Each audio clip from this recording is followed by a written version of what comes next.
In 1796, Thomas Jefferson received a box of bones he couldn't identify. A long, sharp claw reminded him of a lion, but the arm bones suggested a larger animal, one about 3 meters long. Thinking it might be a huge, unknown species of North American lion, Jefferson warned explorers Lewis and Clark to keep an eye out for this mysterious predator. But Jefferson's box of bones didn't come from a lion. They came from an extinct giant sloth. Prehistoric ground sloths first appeared around 35 million years ago. Dozens of species lived across North, Central, and South America, alongside other ancient creatures like mastodons and giant armadillos. Some ground sloths, like the megalonakid, were cat-sized, but many were massive. Jefferson's sloth, Megalonyx, weighed about a ton, and that was small compared to Megatherium, which could reach 6 metric tons, as much as an elephant. They ambled through the forests and savannas, using their strong arms and sharp claws to uproot plants and climb trees, grazing on grasses, leaves, and prehistoric avocados. In fact, we might not have avocados today if not for the giant sloths. Smaller animals couldn't swallow the avocado's huge seed, but the sloths could, and they spread avocado trees far and wide. Ground sloths flourished for millions of years, but around 10,000 years ago they started disappearing, along with the Western Hemisphere's other giant mammals.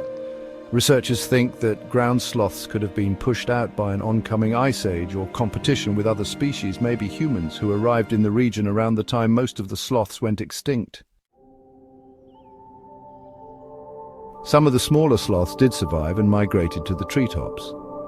Today, there are 6 species left living in the rainforest canopies of Central and South America. Hanging out in the trees is a good way to avoid predators, and there are plenty of leaves to eat. But this diet has its drawbacks. Animals extract energy from food and use that energy to move around, maintain their body temperature, keep their organs working, and all the other activities necessary for survival. But leaves don't contain much energy, and that which they do have is tough to extract. Most herbivores supplement a leafy diet with higher energy foods like fruit and seeds, but sloths, especially 3-toed sloths, rely on leaves almost exclusively. They've evolved finely tuned strategies for coping with this restricted diet. First, they extract as much energy from their food as possible. Sloths have a multi-chambered stomach that takes up a third of their body, and depending on the species, they can spend 5 to 7 days or even weeks processing a meal. The other piece of the puzzle is to use as little energy as possible. One way sloths do this is, of course, by not moving very much. They spend most of their time eating, resting, or sleeping. They descend from the canopy just once a week for a bathroom break. When sloths do move, it's not very fast. It would take a sloth about 5 minutes to cross an average neighborhood street. This unhurried approach to life means that sloths don't need very much muscle. In fact, they have about 30% less muscle mass than other animals their size. Sloths also use less energy to keep themselves warm because their body temperature can fluctuate by about 5 degrees Celsius, less than a cold-blooded reptile, but more than most mammals. These physical and behavioral adaptations minimize the sloth's energy expenditure or metabolic rate. 3-toed sloths have the slowest metabolism of any mammal. The giant panda is second slowest, and 2-toed sloths come in third.